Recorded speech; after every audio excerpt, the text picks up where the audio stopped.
자, 오늘은 이제 두 번째 시간이죠. 이제 우리 교재를 가지고 하는 우리 화면을 제가 공유를 좀 하면서 교재를 다 펴보시겠습니다. 교재를 펴보시고요. 교재를 펴보시고, 예. 자, 보이시죠? 네, 교재 지금 화면이 보이시나 모르겠네요. 네. 어, 지금 제가 그 교재를 올려놨는데 화면에 보이세요? 보이시면 한번 오케이 한번 해주시겠어요? 교재가 보이시면, 네, 교재가 보이신다는 얘기죠. 네, 네, 오케이, 알겠습니다. 자, 이제 교재를 보시면 오늘 두 번째 영광의 복음입니다. 영광의 복음. 그래서 오늘 이 두 번째 시간에는 이 복음과 율법의 관계예요. 그래서 사실 좀 어려울 수는 있는데 율법과 복음의 관계를 오늘 정립하시는 시간 되겠습니다. 그래서 본문은 디모데전서 1장 8절에서 11절 말씀이 되겠습니다. 디모데전서 1장 8절에서 11절 말씀. 자, 우리 그 디모데전서 1장 8절에서 11절 말씀을 이제 볼 텐데, 그 전에 여러분 성경을 읽기 전에 여기 화면 보시면 지난 한 주의 삶을 잠시 나누어 보세요 써 있죠? 예, 찬송가 부르고 나서 이제 한 주의 삶을 나누고 같이 기도해도 좋겠습니다. 자, 성경 말씀을 이제 보시면 자, 성경책이 앞에 보이나요? 네, 여러분 성경책이 다 있으시니까 예, 예, 예, 여러분 성경책 가지고 하시면 되겠는데 8절에서 11절 말씀을 읽겠습니다. 우리 뭐 다 읽으면 막 시끄러워지니까 우리 저기 뭐야 제 눈에 딱 들어오시는 분이 제 화면에 황한수 집사님이 그 한번 성경 말씀을 봉독해 주십시오.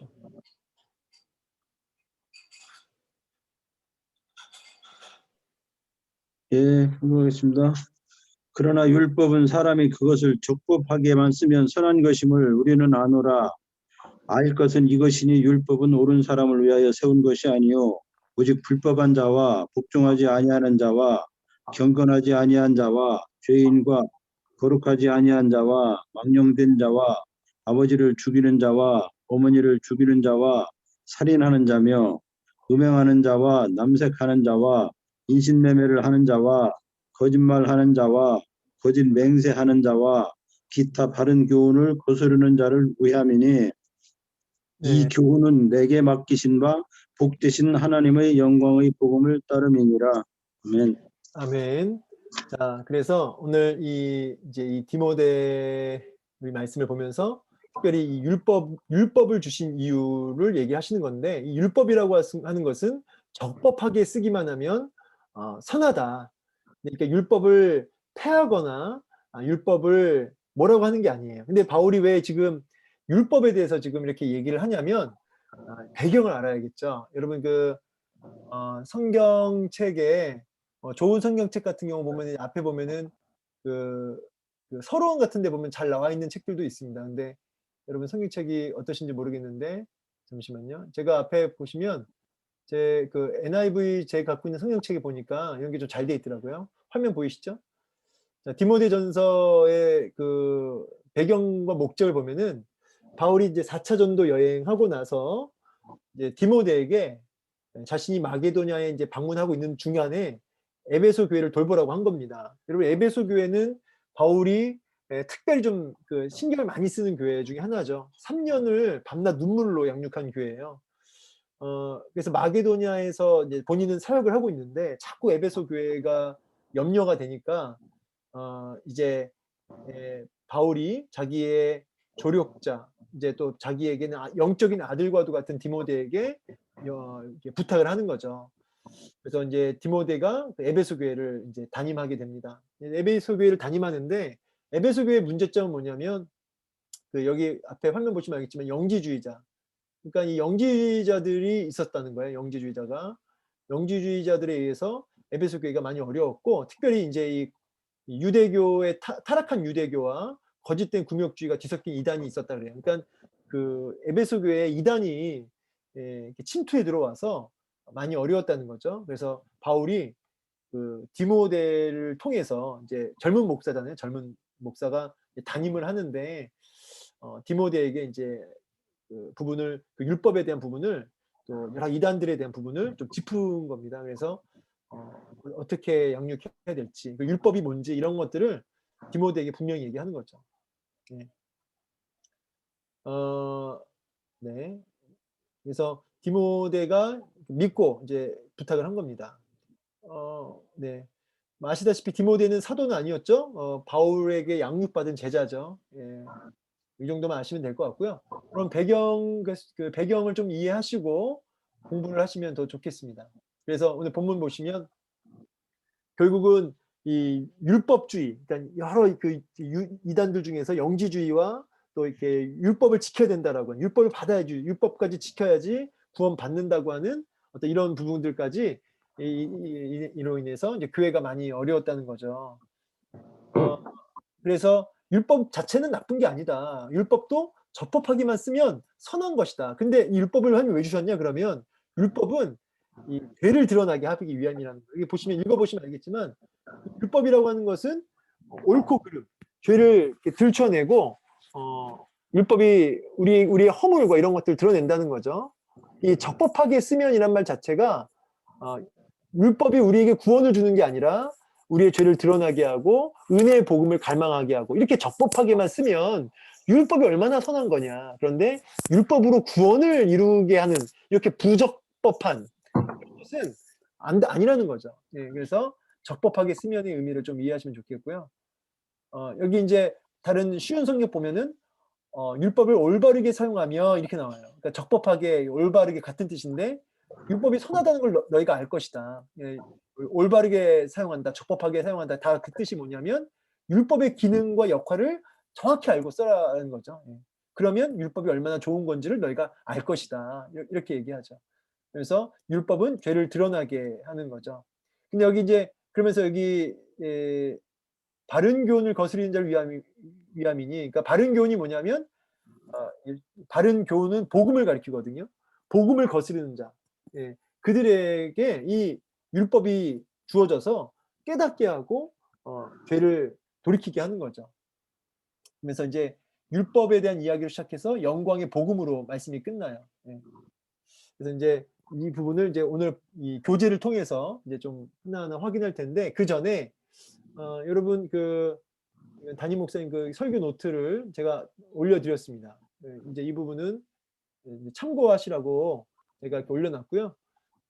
그래서 이제 율법에 대한 그 부분을 얘기 나오는데, 이제 율법은 적법하게 쓰면 선한 것이다. 지금 본문 읽었죠? 예, 읽었습니다. 그래서 율법은 분명히 우리의 죄를 드러내고 우리를 바른 교훈으로 이끌어가는, 그게 율법이라는 거예요. 바른 교훈, 다시 말하자면 복음으로 이끌어가는 게 율법의 역할이죠. 그래서 우리에겐 복음이 있어야 된다. 그럼 복음이란 무엇이냐 했을 때, 복음은 이제 하나님과의 관계를 의미한다. 어떤 관계? 죄로 인해 단절된 관계가 그 십자가 복음으로 인하여, 십자가와 부활의 복음을 인하여 단절되었던 관계가 회복되는, 그게 복음이다. 그래서 복음은 하나님과의 관계다. 이렇게 정리를 할 수 있겠습니다. 그래서 이 복음을 앞에 영광이라는 단어가 들어가서, 영광의 복음이라고 하는 것은, 이 영광이 가리키는 의미는 이제 어떤 생명도 되고 뭐 빛도 되고 뭐 광채도 되고 다 이제 의미가 있는데, 핵심은 뭐냐면 어둠을 비춘다는 의미예요. 어둠을 비추는 복음, 이게 영광의 복음, 이렇게 이해하시면 되겠어요. 어둠을 비춘다 이 말은 죄를 물리치고 빛 가운데로 나아가게 하는 것이 바로 영광의 복음이라는 뜻이죠. 그래서 이 영광의 복음을 이제 사모해야 된다라고 하면서 이 바른 교훈을 이제 목사님께서 설교 시간에 강조를 하셨습니다. 이 부분은 이제 한번 읽어보시면 그냥 참고하시라고 이제 드린 거고요. 이제 교재를 통해서 우리 이제 빠르게 이제 볼 텐데요.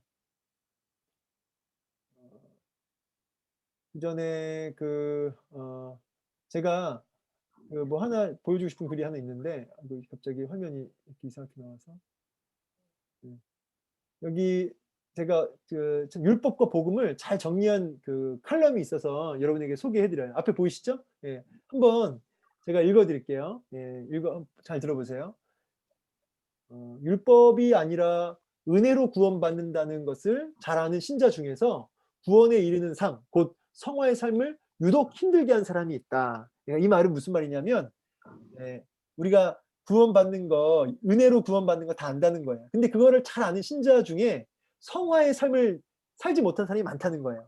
이게 복음, 복음, 은혜, 은혜. 이걸 강조하는 사람이 안타깝게도 성화에 이루지 못한 경우가 많대요. 왜 그러냐니까, 그가 갖고 있는 복음이 건강하지 못하기 때문이라는 거예요.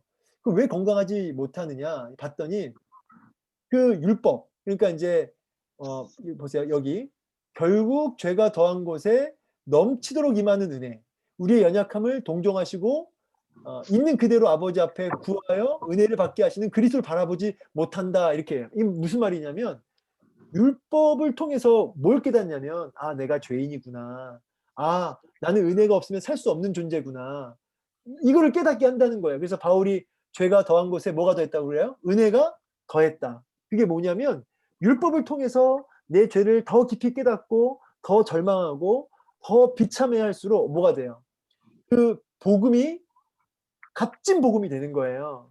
그러니까 율법을 통해서 자기가 얼마나 죄인인지를 깨닫는 자만이 복음 앞으로, 그 값진 복음 앞으로 가게 되는데, 율법을 통하지 않고 바로 복음으로 가게 되면, 은혜, 은혜, 뭐 말씀, 말씀, 복음, 복음 이렇게 하게 되면 어떤 일이 벌어지냐면 값싼 복음 아시죠? 그냥 너무 십자가를 너무 이렇게 가볍게 여기게 된다는 거예요. 그래서 성화의 삶으로 나아가지 못하는 경우가 많다는 거죠. 그래서 은혜가 요구하는 것이 아무것도 없다고 생각한다, 이렇게 착각한다는 거예요. 그래서 율법을 통해 하나님을 더욱 사랑하고 하나님을 기쁘시게 하는 일에 힘쓰지 않는다는 거예요. 그 결과 점점 누구를 기쁘게 하는 삶을 살게 돼요? 하나님을 기쁘게 하는 삶이 아니라 자기를 기쁘게 하는 삶을 살게 돼요. 그러니까 복음과 은혜만을 강조하는 사람들은 항상, 예, 이제 죄를 지어도 은혜, 뭐 하나님이 나 은혜로 구원받은 거니까 괜찮아, 뭐 이런 식으로. 그게 아니라는 거예요. 그래서 진짜 복음은 율법과 은혜의 역할을 혼동하지 않아야 된다는 거예요. 둘 중에 어떤 것도 가볍게 여기거나 간과하면 안 된다. 그래서 율법을 통해서 죄를 깊이 깨달은 자가 하나님의 은혜를 더 강하게 찾는다, 이렇게 나오죠. 그래서 여러분 항상 복음으로 바로 달려가는 게 아니라 율법을 거쳐 복음으로 달려가야 된다는 거예요.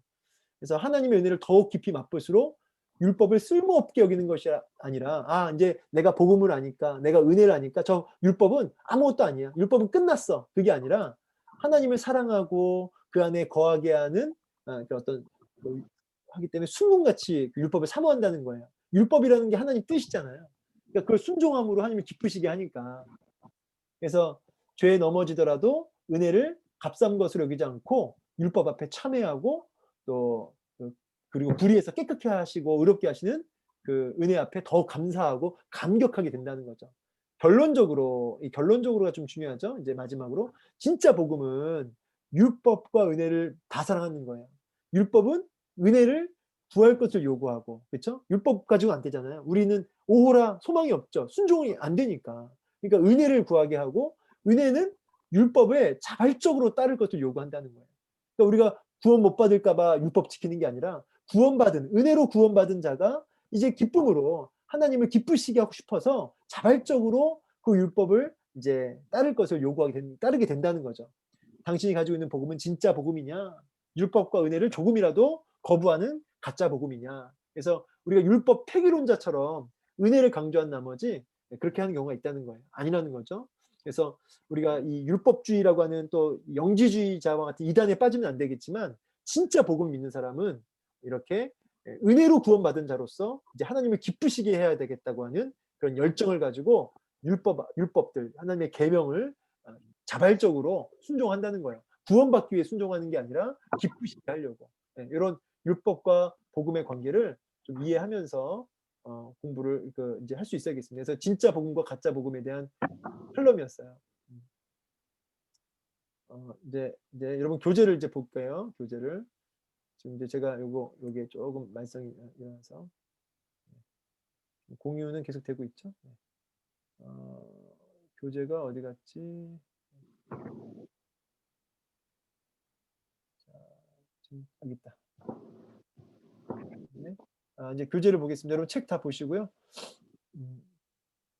자, 이제 본문을 읽었으니까 이제 배경 우리 봤죠? 디모데전서는 바울이 디모데에게 쓴 편지이고요. 그리고 바울은 디모데가 바르게 목회할 수 있도록 가르쳐 주었습니다. 그래서 이 복음과 율법의 관계를 디모데에게 좀 분명하게 정립을 이제 시키는 내용이었습니다. 여러분 제가 여기 풋노트 단 거 막 글씨가 엉망이기 때문에 뭔 소리인지 잘 모르시겠지만 요거는 이제 제가 나중에 마지막 결론적으로 좀 얘기해 드릴게요. 이제 문제를 푸시죠. 자, 먼저 1번. 바울은 사나운 이리가 에베소 교회에 들어와 그리스도의 양떼를 아끼지 아니할 것이라고 예언하였습니다. 바울이 에베소 교회를 향해서 예언을 했어요. 왜냐면 하도 거기 이단들이 많아가지고 주위에. 그래서 1호차. 네, 뭐 지금 이제 시간은 네, 우리 장로님. 금방 누가 하는 네. 네. 그래서 여기 보시면 요한계시록 말씀 보면 여기 요한계시록 2장에 이런 말씀이 있어요. 그러나 너를 책망할 것이 있나니 너의 처음 사랑을 버렸느니라. 에베소 교회를 향해서 한 말이에요. 그러므로 어디서 떨어졌는지를 생각하고 회개하여 처음 행위를 가지라. 만일 그리하지 아니하고 회개하지 아니하면 내가 내게 가서 내 촛대를 그 자리에서 옮기리라. 그러니까 에베소 교회가 이제 이단들에 대해서 바울이 이제 막 강조하고 경계하고 했잖아요. 그러다 보니까 뭐가 문제냐면 이제 이 참된 진리, 복음의 진리 안에서 하나님을 더 사랑하고 이런 게 아니라 그리스도의 사랑이 이제 식어져 버린 거죠. 그래서 거기에 대해서 처음 사랑을 회복하라라고 바울이 얘기를 하게 됩니다.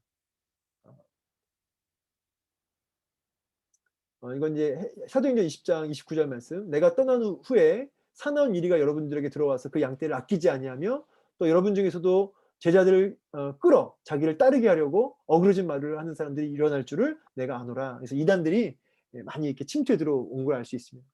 바울이 예언했던 사람들이 가르친 것은 무엇일까요? 7절 율법 이렇게 나와 있는데 정확히 말하자면은 율법이라고도 하면 맞지만은 율법으로 구원을 얻는다고 하는 잘못된 구원론이죠. 잘못된 구원론. 율법 자체가 문제가 아니고 율법으로 구원을 얻을 수 있다라고 하는 행함으로 행해야지 된다고 하는 그래야지 구원을 이룬다고 하는 그 율법 구원론을 얘기한 것이 이단들이 한 얘기죠. 이단이 아니죠. 그 유대교죠. 유대교. 그러니까 이단 그러니까 상한교훈, 바른 교훈의 반대, 상한교훈의 가르침이죠.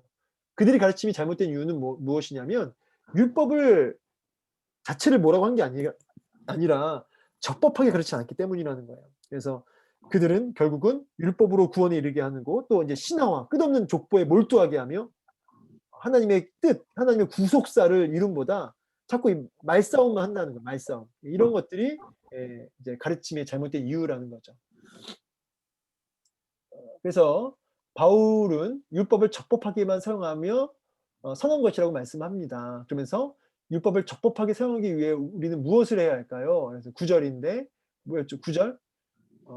우리 9절에 보니까 9절 알 것은 이것이니 율법은 옳은 사람을 위하여 세운 것이 아니요 오직 불법한 자와 복종하지 아니한 자와 경건하지 아니한 자와 죄인과 거룩하지 아니한 자와 쭉 이 여러 가지 죄악들을 언급하고 있습니다. 자, 그래서 율법을 적법하게 사용해 우리가 먼저 무엇을 해야 되냐면 율법이 세워진 이유를 바르게 알아야 돼요. 율법이 왜 주어졌는지, 율법을 왜 주셨는지. 그러면 적법하게 사용할 수가 있겠죠. 율법이 세워진 이유가 뭡니까? 옳은 삶을 위하여 세운 것이 아니라 불법한 자. 그러니까 죄악을 드러내게 하기 위해서 이게 우리 율법을 주셨다는 거죠.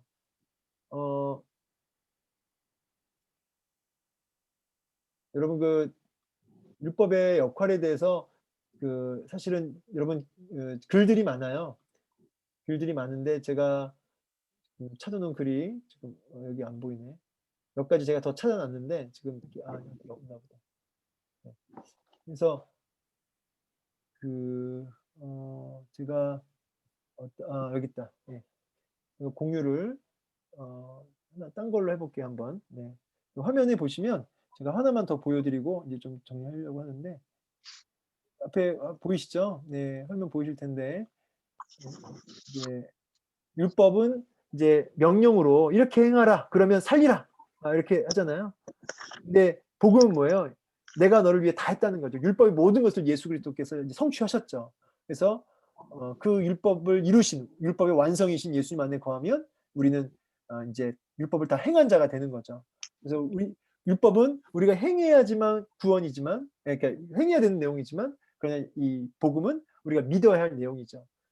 그렇다고 이 율법과 복음이 완전히 이렇게 딱 잘라진 게 아니라 복음을 약속 안에 있는 사람은 자발적으로 이 율법의 명령 앞에 명령을 내 삶의 원리로 굳게 세우고 내 삶의 기준으로 삼고 살아가게 되는 것이죠. 이런 율법과 복음의 관계 또 차이점 이런 것들을 좀 아셨으면 좋겠고요. 제가 요 켈리가 이쁜 켈리가 하나 있어서 여러분한테 좀 보여드릴게요. 요거 그 글이 아주 이쁘게 잘 정리해놨더라고요. 이런 글이 있어요. 이게 지금 제가 이걸 보여드린 게 아닌데 잠시만요. 지금 보이세요? 은혜 캘리그래피 보니까 여기 은혜 신앙은 예수 그리스도께서 나를 대신해서 행하신 일을 위해서 점점 더 그분을 사랑하고 신뢰하는 가운데 성장하는 것입니다. 이렇게 나와 있어요. 그래서 이 정말 바른 복음 안에 있으면은 그 율법이 그냥 이렇게 버리는 게 아니라 더 주님을 사랑하고 주님 기쁘시게 하는 그런 삶으로 가는 어떤 도구가 되는 거죠. 여러분 이제 이런 글들은 이제 참고하시라고 제가 잠깐 이렇게 보여드린 겁니다. 잠깐 보여드린 거고 이제 다시 이제 요거 교재 마무리하겠습니다. 이제 3번 사람이 의롭게 되어 구원을 받는 길은 율법의 행위가 아닌 오직 예수를 믿는 것입니다. 이 바른 교훈을 받은 바울은 어떤 삶을 살았나요? 자, 답은 11절에 뭐였죠? 11절에 보면은 복되신 하나님의 영광의 복음을 따랐습니다. 이렇게 답이 나와 있는데 11절 제가 읽어드리면 11절 이 교훈은 내게 맡기신 바 복되신 하나님의 영광의 복음을 따름이니라. 네, 이렇게 나와 있어요. 영광의 복음을 따름이니라. 이 영광의 복음을 따랐다 이 말은 이제 아까도 얘기했던 것처럼 이 율법에서 구원을 이룬 게 아니라 예수 그리스도의 십자가를 통해서 구원을 이루었고 그 구원을 입은 자로서 이제는 말씀에 순종하는 삶을 살았다. 이렇게 이해하시면 되겠습니다. 그래서 복되신 하나님의 영광의 복음을 따르게 되었다. 아마 이제 여러분 이게 좀 어렵게 느껴지실 수는 있을 것 같아요. 근데 만약에 좀 편하게 얘기하자면 영광의 복음을 따르는 삶에 대해서 한번 좀 이렇게 나누어 봤으면 좋겠어요. 이 적용 같은 거 보시면서 그 영광의 복음을 따르는 게 뭘까? 그럼 일단 아까 제가 영광의 복음의 의미는 말씀드렸죠. 영광의 복음이란 아까 영광, 죄를 물리치는 빛 해가지고 광채란 뜻인데 그냥 광채가 아니라 죄악을 물리치는 광채, 어둠을 물리치는 광채, 그런 복음을 따랐다는 거죠. 이게 이제 어떻게 하는 게 그러면 영광의 복음을 따르는 삶이냐?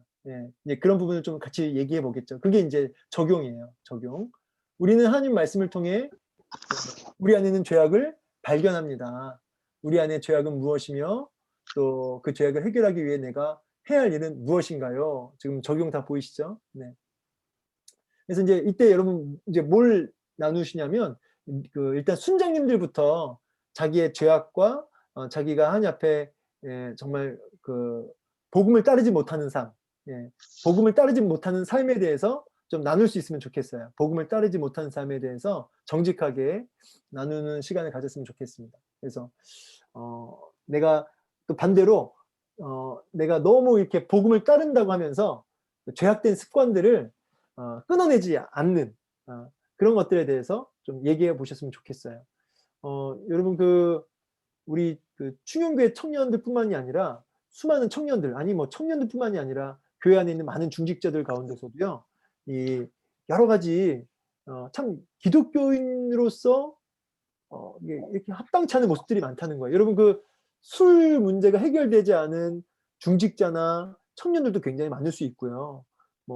술 자체뿐만이 아니라 글쎄요, 이제 술은 또 할 얘기가 또 다른 이야기들이 많아서 좀 다루기가 좀 예민하고 성적인 문제, 음란의 문제 이런 것도 교회 안에 굉장히 많이 들어와 있거든요. 근데 너무너무 신실한 누가 봐도 참 귀한 믿음의 사람인데 알고 봤더니 낙태를 몇 번이나 했다더라. 이런 이야기들. 사실은 목회자들도 넘어지는 여러 문제들 중에 성적인 문제가 있잖아요. 이게 복음을 믿고 예수님을 따른다고 하는데 복음을 따르는 삶이라고 하는데 이런 문제들이 막 나타날 때 이게 뭐냐면 결국은 이 잘못된 복음, 정말 우리가 제대로 된 복음 안에 서 있으면, 영광의 복음을 따른다고 하게 되면 그 은혜 안에서, 그 구원의 은혜 안에 감격하여서 자발적으로 하나님을 기쁘시게 하는 삶을 살게 되고, 죄악을 심히 증오하고 미워하는 삶을 살아야 되는 거예요. 완벽하지 못하고 온전하지 못할더라도 반복적으로 죄를 범하는 거에 대해서 어떻게 돼요? 부담을 느끼고, 내가 은혜로 구원받았는데, 내가 이런 은혜를 입었는데 내가 이렇게 살면 안 되지라고 하는 영적인 찔림과 그런 가슴에 아픔이 있어야 된다는 거죠. 이런 영적인 어떤 하나님을 기쁘시게 하고 싶다고 하는 열망과 또 죄악을 미워하는 마음이 우리 안에 있어야 된다는 거예요. 1번을 가지고 영광의 복음을 따르는 삶에 대해서 좀 진지하게 좀 나누어 보세요. 그래서 좀 부끄러울 수 있지만 우리 순장님들부터 좀 오픈하셔서 자기의 그런 영광의 복음을 따르지 못하는 부분들에 대해서, 반복된 죄악들에 대해서 좀 오픈해 보시면 좋겠다. 2번, 하나님께서 나에게 맡겨주신 사명은 무엇이냐, 또 그 사명을 잘 감당하기 위해서 내가 해야 할 일은 무엇이냐. 그래서 이제 나에게 맡겨준 사명을 나눌 수 있겠죠. 근데 사명을 잘 감당하기 위해서 내가 해야 할 일은 무엇일까요? 라고 한번 물어보세요. 근데 이 질문 자체가 좀 어려워서 좀 막연할 수가 있어요. 그래서 이제 만약에 뭐 순장은 뭐 말 그대로 이제 순원들을 돌아보는 것이고, 또 각자 그 이제 엄마로서, 엄마도 그 자녀를 돌보는 게 사명이잖아요. 또 아니면은 뭐 직장에서 회사 일하는 것도 사명입니다. 근데 그 일을 감당할 때 내가 영광의 복음을 따르는 사람으로서 그 사명을 감당해야 된다는 거죠. 그냥 돈 버는 기계로, 아니면은 그냥 세상 엄마로 살면 안 되고, 그거는 이제 세상이죠. 그건 자기 욕심이죠. 우리는 사명을 감당하기 위해서 그 일을 하는 거잖아요. 그러니까 영광의 복음을 따르는 자로서 회사에서 어떻게 살 것인지, 영광의 복음을 따르는 자로서 엄마로서 어떻게 살아야 되는지, 이런 것들을 얘기해 보라는 거예요. 그래서 그냥 세상 엄마랑 똑같이 말고, 세상 그 직장인하고 똑같이 말고, 영광의 복음을 따르는 자로서, 사명자로서 엄마, 직장인, 이렇게 돼야 된다는 거예요. 그 부분을 좀 얘기하면서 내가 영광의 복음을 따르는 사명자로서 내가 어떻게 해야 될지를 각자 한번 이야기해 보시면 좋겠고, 이때는 이제 우리 신방 순장님이 먼저 대답을 해주시면 좋겠어요. 그래야 이제 순장님 혼자 할 수가 없으니까. 네, 이 정도로. 네, 오늘 이제 내용을 다 마쳤고요. 우리 이 시간 혹시 뭐 질문 있으세요? 뭐 질문 있으시면 좀 질문 답하고, 질문 없으시면 바로 기도하고 마치려고 합니다. 네. 질문 없으시죠? 오늘 어려우실 수 있어요. 근데 사실 되게 중요하고요. 여러분 그 인터넷에 율법과 복음만 쳐도 어마어마한 자료들이 나오는데, 그만큼 신학적으로 굉장히 중요한 주제예요. 율법과 복음이.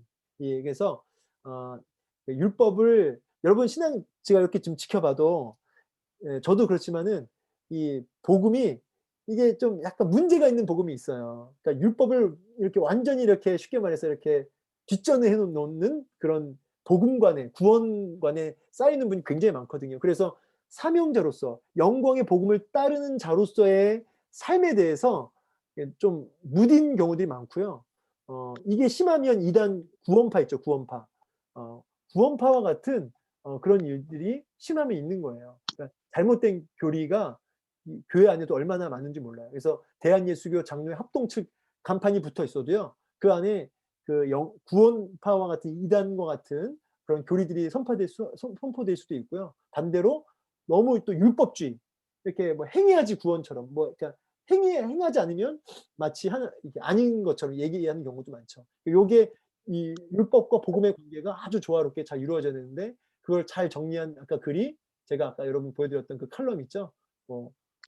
그 결론적으로 진짜 복음은 율법과 은혜 모두를 사랑하는데, 율법은 은혜를 구하고 은혜는 율법에 자발적으로 따를 것을 요구한다. 참 이 글이 저는 이게 딱 맞는 그 글이라고 생각해요. 이게 세 번째 마지막 결론적으로. 그래서 이 부분을 여러분에게 소개해드렸고요. 제가 이런 자료들은 제가 다 우리 일꾼 카톡방에다가 올려드리도록 하겠습니다. 그리고 이제 나이 많으신 분들하고 또 어르신들하고 얘기할 때 이런 게 뭐 얼마나 그 어필이 되겠어요. 그러니까 진짜 예수를 믿는지, 그리고 진짜 그 믿음이라고 하는 것은 말씀에 순종하는 삶, 또 죄를 미워하는 삶, 예, 하나님의 율법을 이렇게 버리는 게 아니라 율법을 따르려고 한다. 구원받기 위해서가 아니라 기쁘시게 하기 위해서. 요게 골자예요. 예, 그래서 그거를 잘 나누어 주시고 구체적인 적용, 회사에서, 집에서, 남편으로, 엄마로 이렇게 이런 것들 좀 나누어 보셨으면 좋겠어요. 어떻게 해야 할지. 승질을 그만내야겠다. 뭐 아니면 내가 SNS를 그만해야겠다. 뭐 여러 가지 뭐 솔직한 고백들이 오고 갈 수 있겠죠. 네. 자, 네, 여기까지 하고요. 우리 합심해서 한 번만 기도하고 마치도록 하겠습니다. 합심해서 기도할 때 이제 우리 중보기도 팀하고는 제가 기도 제목을 많이 나누어서 다 아시겠지만 우리 일꾼들도 좀 같이 기도해 주세요. 우리 교구 안에 환우들이 많습니다. 그래서 우리 환우들 가운데 하나님의 놀라운 치유와 지금 이제 검사 결과를 기다리고 또 이제 수술을 이제 이번 주에 해야 되시는 집사님도 계시고 큰 수술이에요. 그래서 이제 여러 가지 수술과 또 그다음에 이제 질병과 그리고 이제 교통사고 당하신 우리 권태선 집사님도 마찬가지고 이렇게 지금 회복을 기다리고 있습니다. 그리고 검사 결과를 기다리고 있고요. 수술을 기다리고 있습니다. 하나님 치료하여 주시고 고쳐 주십시오. 그리고 안수 집사, 또 권사, 또 장로, 또 이번에 또 세워지게 되는데 하나님 은혜 가운데 귀한 일꾼들이 세워지게 하옵소서. 그렇게 일꾼들 세워질 2021년 세워질 일꾼들을 놓고 그리고 이번 주 순모임을 놓고 이 시간 순원들 이름을 좀 부르시면서 은혜를 부어달라고 같이 우리 합심해서 기도하도록 하겠습니다. 기도합니다. 할렐루야. 사랑과 은혜가 충만하신 하나님 아버지 감사합니다. 오늘 우리의 기도를 들으시고 또 우리의 간구를 들으신 하나님을 찬양합니다. 하나님 은혜와 긍휼을 베푸셔서 아버지 우리 사랑하는 우리 교회 11교구 일꾼들 가운데 은혜를 부어주시고 은혜와 복음의 관계를 정확하게 율법과 복음의 관계를 정확하게 정립할 수 있게 해주시고 또 아버지 이번 수모임 가운데 참된 진리 안에서 깨달음이 있고 귀한 나눔이 있는 복된 시간이 되게 하여 주시옵소서. 하나님 아버지 간절히 기도하는 것은 하나님 우리 교구 안에 이제 수술을 앞에 두고 있는 금요일 날 또 수술을 해야 되는 우리 지체가 있고 또 아버지 또 검사 결과를 기다리시는 분도 계시고 또 하나님 또 여러 가지 또 문제로 또 질병으로 아파서 신음하고 있는 분이 있습니다. 하나님 치유하여 주시고 또 권태선 집사님은 또 교통사고 이후로 이 가슴 고통이 크신데 빨리 회복될 수 있도록 하나님 인도하여 주시옵소서. 또 아버지 이 모양 저 모양으로 아프고 또 영적인 공격과 눌림 속에 있는 이도 있습니다. 하나님 힘주셔서 그 영적인 눌림에서 자유함을 얻게 하시고 일어날 수 있게 하여 주시옵소서. 또 공의의 하나님께서 역사하셔서 모든 불의를 물리치시고 하나님의 뜻을 이루는 복의 통례 삶을 살게 하여 주옵소서. 우리 11교구에 큰 부흥과 은혜 주실 줄로 믿고 우리 일꾼들에게 은혜 부어 주실 줄로 믿고 이번 주 안에 또 수모임 위에 큰 은혜가 있게 하여 주시옵소서. 아버지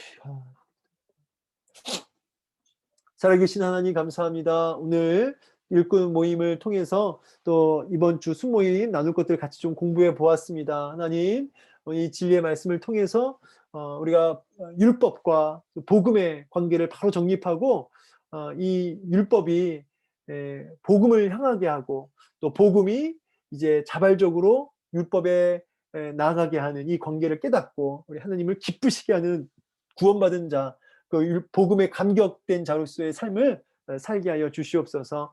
아버지 복음의 감격 속에 기쁨으로 늘 하나님을 기쁘시게 하는 삶과 죄를 미워하는 삶을 살게 하셔서 썩어져가는 구습을 쫓는 옛사람을 벗어버리고 우리 안에 있는 정말 죄악들과 또 영적 전쟁을 또 감당할 수 있도록 도와주시옵소서. 하나님 교구 안에 아프신 분들 많사오니 치료하여 주시고 경제적인 문제도 아버지 다친 모든 분들이 열리게 하여 주시고 아버지 수술도 잘 될 수 있도록 아버지 역사하여 주시옵소서. 주의 놀라운 위로와 은혜와 회복의 역사가 치료의 역사가 또 복음의 능력이 우리 11교구 모두에게 임할 줄로 믿고 은혜를 구하오며 이번 주 수모임 위에 큰 은혜 부어 주시옵소서. 예수님의 이름으로 간절히 기도하옵나이다.